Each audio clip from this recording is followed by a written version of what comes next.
올해 6월부터 최근까지 고객 정보에 대한 무단 접근이 발생했습니다. 무단 접근된 정보는 이름, 이메일, 전화번호, 배송지 주소, 특정 주문 정보로 제한되었고 결제 정보나 신용카드 정보, 고객 로그인 정보는 포함되지 않았습니다. 그러나 회사의 해명과 달리 수많은 피해자들은 이미 스미싱, 보이스피싱, 재배송비 사기 등 현실적인 피해를 겪고 있었다. 쿠팡은 사용 흔적을 아직 확인하지 못했다 라고 말했지만 사기꾼들은 이미 유출된 정보 목록을 기반으로 정교한 표적 공격을 시작하고 있었다. 퇴사 직원 계정 삭제 미흡, 내부 인증키 관리 실패, 수년간 반복된 허술한 보안 체계, 그 작은 구멍 하나가 수천만 명을 위험에 빠뜨린 것이다. 쿠팡은 말했다. 유출 사실을 인지하지 못했다. 그러나 사기 조직은 이미 움직이고 있었다. 국내 유통업계 1위인 쿠팡에서 큰 개인정보 유출 사고가 났습니다. 이 소식은 1일 아침 신문 일면에 실릴 정도로 매우 심각한 사건입니다. 이번에 외부로 새어나간 고객 정보는 우리나라 성인 4명 중 3명꼴로 매우 큰 규모입니다. 특히 충격적인 건 쿠팡 내부 직원이 관련된 것으로 알려졌다는 점입니다. 쿠팡은 올해 3분기에 2,470만 명이 실제로 물건을 산 고객이라고 밝혔지만 이번에 유출된 숫자는 그보다 훨씬 많습니다. 여러 신문사는 쿠팡의 활성 이용자 3,200만 명을 고려하면 사실상 거의 모든 고객의 정보가 새어나갔다고 봐야 한다 라고 전했습니다. 더 큰 문제는 유출된 정보의 종류입니다. 이름, 전화번호, 집 주소 같은 기본 정보뿐 아니라 새벽 배송을 이용하기 위해 적어둔 아파트 빌라 공동 현관 비밀번호, 그리고 최근 주문 내역까지 포함되어 있습니다. 이런 정보가 악용되면 문자나 전화로 하는 사기에 이용될 뿐 아니라 누군가 집에 침입하는 실제 범죄로 이어질 수도 있다는 우려가 커지고 있습니다. 쿠팡 고객 약 3,370만 명의 개인정보 유출. 언론 보도와 수사당국 설명에 따르면 이번 사건은 고도의 외부 해킹 공격보다는 내부 접근 권한 관리 과정에서 발생했을 가능성에 무게가 실리고 있습니다. 전문가들이 가장 심각하게 지적하는 부분은 이것입니다. 쿠팡 내부 시스템의 접근 권한이 퇴사 이후에도 즉시 정리되지 않았을 가능성입니다. 언론에 따르면 이번 사건과 관련해 중국 국적의 전 쿠팡 직원 한 명이 수사선상에 오른 것으로 보도됐습니다. 해당 인물은 쿠팡에서 인증 관련 업무를 담당했던 직원으로 고객 정보가 저장된 시스템에 접근할 수 있는 권한을 관리하던 위치에 있던 것으로 전해졌습니다. 문제는 그가 퇴사한 이후에도 일부 내부 접근 권한이 제때 회수되거나 갱신되지 않았을 가능성이 제기되고 있다는 점입니다. 구체적으로는 시스템 접속에 사용되는 접근 토큰과 전자 서명키가 적절하게 관리됐는지를 두고 수사당국이 사실관계를 확인하고 있습니다. 쉽게 풀어 말하면 이렇습니다. 문을 열 수 있는 출입증, 그 출입증이 진짜인지 확인하는 확인 도장. 이 두 가지가 퇴사 이후에도 완전히 회수되지 않았다면 보안 사고로 이어질 수 있습니다. 언론 보도에 따르면 해당 전 직원이 퇴사 이후에도 쿠팡 내부 시스템에 접근했을 가능성이 수사 과정에서 포착된 것으로 전해졌습니다. 다만 이 부분은 현재 수사가 진행 중인 사안으로 구체적인 경위와 책임 여부는 최종 수사 결과를 통해 가려질 예정입니다. 쿠팡 측은 업계 전반에서 인증키의 유효기간을 비교적 길게 설정하는 경우도 있다고 설명했지만 이번 사건에 사용된 키의 관리 방식과 유효기간에 대해서는 수사 중이라는 이유로 자세한 언급을 피했습니다. 또 하나 주목되는 대목은 이 같은 접근 정황이 외부로 알려지기 전까지 쿠팡이 유출 사실을 인지하지 못했을 가능성입니다. 언론에 공개된 내용에 따르면 일부 고객에게 최근 주문 정보와 연락처를 알고 있다는 취지의 협박성 메시지가 전달된 이후에야 문제가 외부로 알려졌습니다. 고객의 신고가 접수된 뒤 쿠팡은 내부 조사를 시작했고 그 시점에는 이미 일부 개인정보가 외부로 유출됐을 가능성을 배제하기 어려운 상황이었습니다. 쿠팡은 설명합니다. 고객 개인정보에 접근할 수 있는 직원은 IT 전산 담당 인력 가운데서도 극히 제한된 일부라고 전체 사무직 직원은 약 1만 명이지만 그 중에서도 민감한 고객 정보에 접근할 수 있는 인원은 정말 소수에 불과하다는 입장입니다. 그래서 쿠팡은 자사 보안 체계가 철저하게 관리되고 있다라고 설명해 왔습니다. 쿠팡은 최고정보보호 책임자 CISO와 최고개인정보보호 책임자 CPO를 각각 두고 보안과 개인정보 보호를 강화해 왔다고 밝혀왔습니다. 그런데 이번 사건의 전개를 보면 문제를 일으킨 원인은 고도로 숙련된 외부 해커나 대규모 외부 공격 정황보다는 내부 시스템 구조를 숙지한 인물이 접근했을 가능성에 시선이 모이고 있습니다. 보안업계 관계자는 이렇게 말합니다. 쿠팡이 높은 보수를 주고 우수한 IT 인재들을 채용해왔기 때문에 보안 수준도 높을 것이라고 많은 사람들이 생각해왔습니다. 하지만 가장 기본적인 권한 관리 절차가 제대로 작동했는지에 대해서는 의문이 제기될 수 있는 상황입니다. 전문가들은 이번 사태의 핵심이 기술 자체의 한계라기보다는 관리 체계 전반의 점검 필요성에 있다고 지적합니다. 아무리 높은 벽을 세워도 그 벽의 열쇠 관리가 허술하다면 사고를 완전히 막기 어렵다는 점을 이번 사건이 보여주고 있다는 것입니다. 이번 대규모 개인정보 유출 사태와 맞물리면서 이 글은 많은 이용자들에게 하나의 질문을 던지고 있습니다. 쿠팡의 내부 보안 조직과 권한 관리 체계는 제대로 작동하고 있었는가? 중요한 점은 특정 인력의 국적이나 구성비 문제가 아니라 민감한 고객 정보에 접근하는 권한이 어떤 기준과 통제 아래 관리되고 있었는지입니다. 그리고 이번 사건은 그 관리 체계 전반을 다시 점검해야 할 필요성을 드러내고 있습니다. 쿠팡에서 3천만 명이 넘는 규모의 고객 정보 유출 사실이 알려지자 피해자들은 조용히 넘어가지 않았습니다. 포털 사이트에는 쿠팡 개인정보 유출과 관련한 집단 소송 준비 성격의 카페가 10개 이상 등장했습니다. 카페마다 많게는 약 7만 6천 명, 적게는 약 4만 4천 명이 모여 있고 중복 가입자를 감안하더라도 온라인상에 모인 인원만 약 20만 명에 이르는 것으로 보입니다. 사람들은 분노했고 누군가는 불안했고 누군가는 두려움을 느꼈습니다. 쿠팡 개인정보 유출 피해자 모임, 카카오톡 오픈 채팅방에도 하루 만에 1160명 이상이 참여한 것으로 전해졌습니다. 운영자는 이렇게 말합니다. 이건 단순 사고가 아니라 피해자들이 함께 대응해야 할 사건이라고 생각했습니다.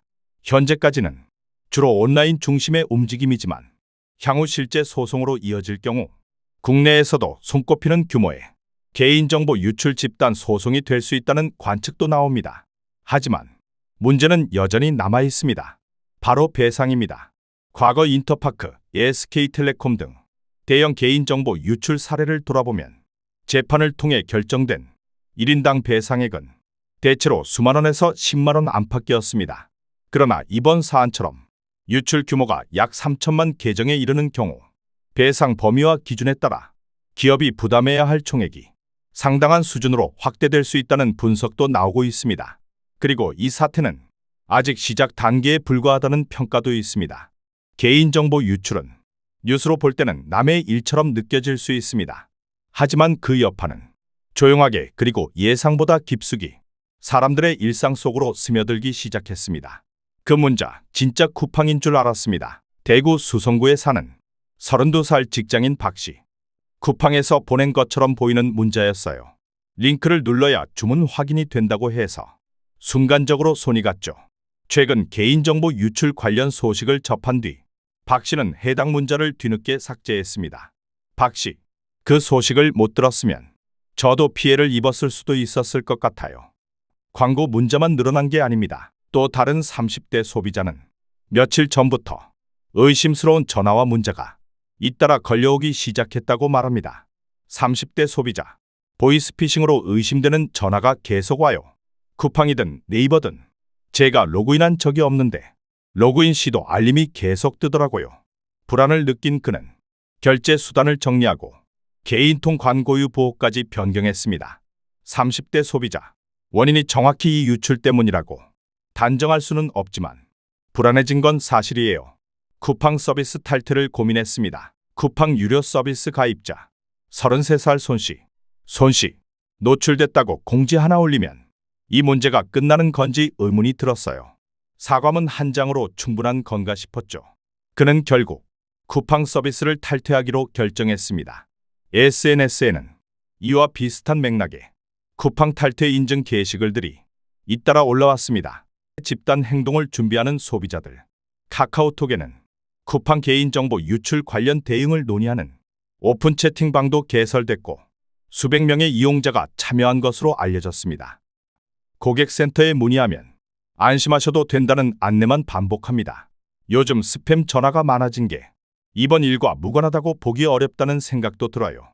사람들의 불안은 단순한 기분 문제가 아니었습니다.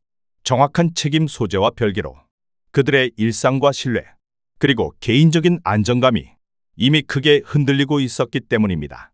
개인정보가 유출되면 가장 무서운 건 그날이 아니라 그 다음에 벌어지는 일입니다. 이번 쿠팡 사건도 마찬가지였습니다. 이름, 전화번호, 주소, 이메일, 그리고 최근 구매 내역까지 이 정보들만 있어도 사기꾼은 누구든 정확하게 노릴 수 있습니다. 피해 기업을 사칭한 스미싱 보이스피싱 폭증.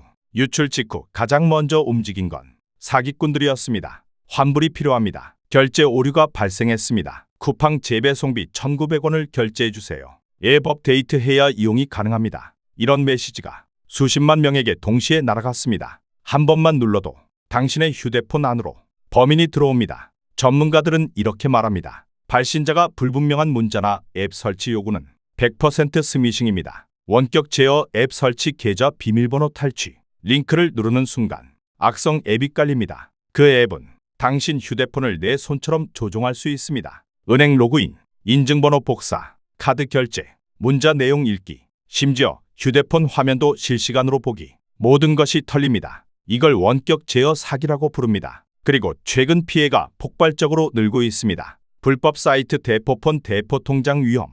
이번 쿠팡 유출은 단독 피해가 아닙니다. 과거 롯데카드, 인터파크 등 이미 유출된 정보들과 합쳐지면 누군가 내 이름으로 대포통장을 만들고 대포폰을 개통하고 불법 사이트 계정을 로그인할 수도 있습니다. 나는 아무것도 안 했는데 범죄자가 되어 있을 수도 있습니다. 이게 다회 중첩 유출의 진짜 공포입니다. 주소, 구매 내역 유출, 주거 침입까지 위험.